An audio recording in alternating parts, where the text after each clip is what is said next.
व्यासनगर स्थित संस्कृति भवन परिसर में कोरी बीजेपी पक्षर राज्य बीजेपी सभापति को संबर्धना उत्सव अनुष्ठित हो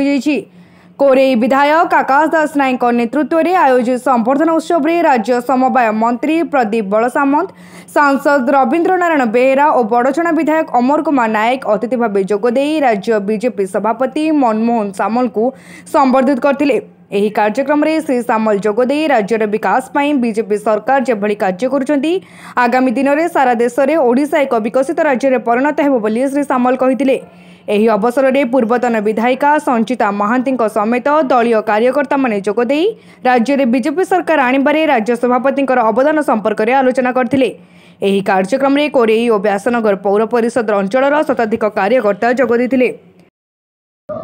आज जाजपुर जिलार 2 दिन गस्तर मुझे आज छतियाठू आरंभ कर जाजपुर रोड में आम अच्छु कोरी विधानसभा आज ये कार्यक्रम रे आम समस्त धन्यवाद देवाक आसी जे समस्ते अखंड परिश्रम करने कारण ओडिशा रे गोटे आज मोहन माझी नेतृत्व सरकार एवं आम 20 जन लोकसभा सदस्य को जितेबारे आम सरकार करिबारे जो माने निरविच्छिन्न काम करचंती साधारण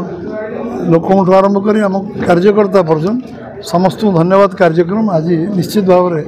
मो मन को आश्वस्त करमे आज विलम्ब रहे भी आज मु खुशी जे जाजपुर कार्यकर्ता मैंने आज भी निष्ठार काम कर समस्या समाधान करने एवं आज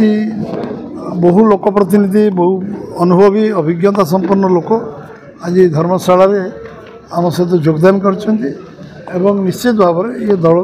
आगामी दिन में दल शक्तिशाली हम एवं आम जो 1 नंबर दल विश्व से दल अभिवृद्धि हम और जाजपुर जिला केवल शक्तिशाली हेनी ओडिशा मध्य शक्तिशाली। आज आम समस्त प्रिय राज्य सभापति माननीय मनमोहन सामल महोदय जाजपुर जिला गस्तर आसते विभिन्न जगह भव्य स्वागत दिया से अनुक्रम आज कोरी निर्वाचन मंडल में व्यासनगर म्युनिसिपालिटी भव्य स्वागत संबर्धना दिया हजार हजार मोटरसाइकेल रैली रे आज पाछोड़ी नहीं आज ये संस्कृति भवन में से दिग्दर्शन देले कि भाव में आम आगामी दिन में दलर संगठन को सुदृढ़ करवा और लोक सहित रहा लोक सरकार लोक सहित रहा लोक सुख दुख बुझा से विषय आज आलोचना है आम समस्ते विशेषकर भारतीय जनता पार्टी जो कर्मकर्ता मैंने अच्छा